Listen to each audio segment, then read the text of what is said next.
Pas besoin que ce soit long pour que ce soit bon, dit-on. Nous avons profité de la fête du court-métrage qui se déroule en ce moment en France et dans 75 autres pays pour suivre un jeune réalisateur au visage extrêmement familier. Je crois que le premier cinéaste qui m'a vraiment marqué, c'est Milos Forman, Vol au-dessus d'un nid de coucou. Évidemment, certains films de Kubrick comme Full Metal Jacket ou plus récemment, il y a des films de Sorrentino. La grande bellezza, je sais pas, j'ai dû le voir. J'ai un côté obsessionnel, donc les films que j'aime, je les vois des dizaines, des centaines de fois. Il est en train d'achever son 4e court-métrage, un film de guerre en noir et blanc.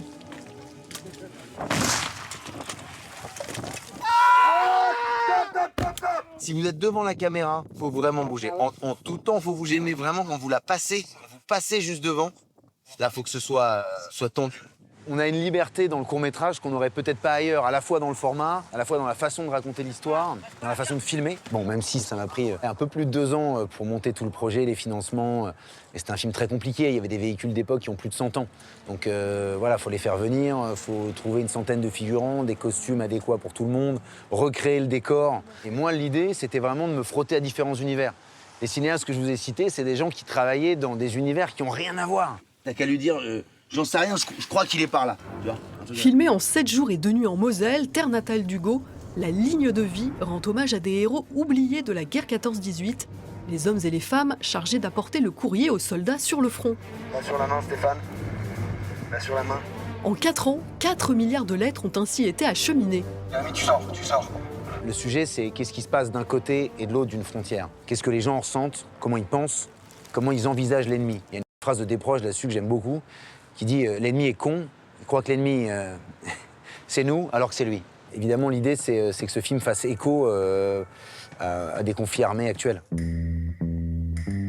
Pour ce film ambitieux, Hugo Becker bénéficie d'une enveloppe de 200 000 €, le double du budget moyen d'un court-métrage français. Bah alors, t'es encore en retard quoi.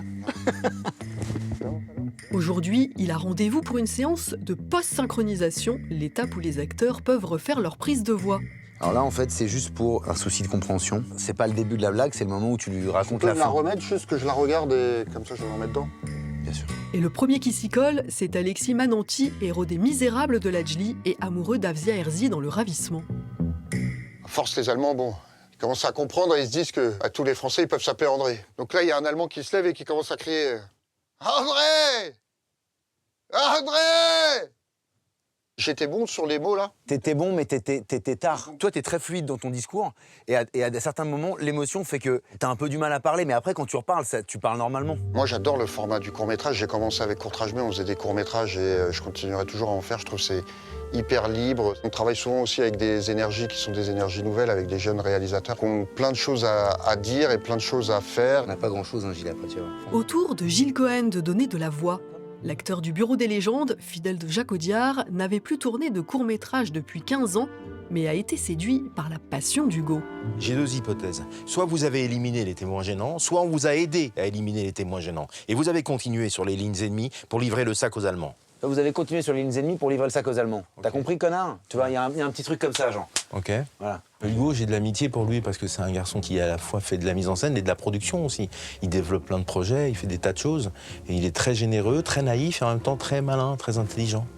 C'est ça qui est bien, c'est qu'il arrive à mélanger les choses. Il va aller très loin, ce petit garçon-là. Et le sac de courrier stratégique, vous n'êtes pas au courant non plus parce que vous êtes un petit facteur qui ne sait pas faire la différence entre un sac de courrier pour les soldats et du courrier stratégique. Eh ben, on l'a obtenu! Et ben voilà, et il faudra que tu baisses un peu, c'est pas mixé quoi. C'est bon ça! Le parcours rêvé du film, c'est qu'il rencontre un succès en festival, bien sûr. Mon dernier court-métrage a eu la chance d'être présélectionné aux Oscars, donc on verra si celui-ci a la chance d'avoir une vie aussi à l'international, et pas seulement en France.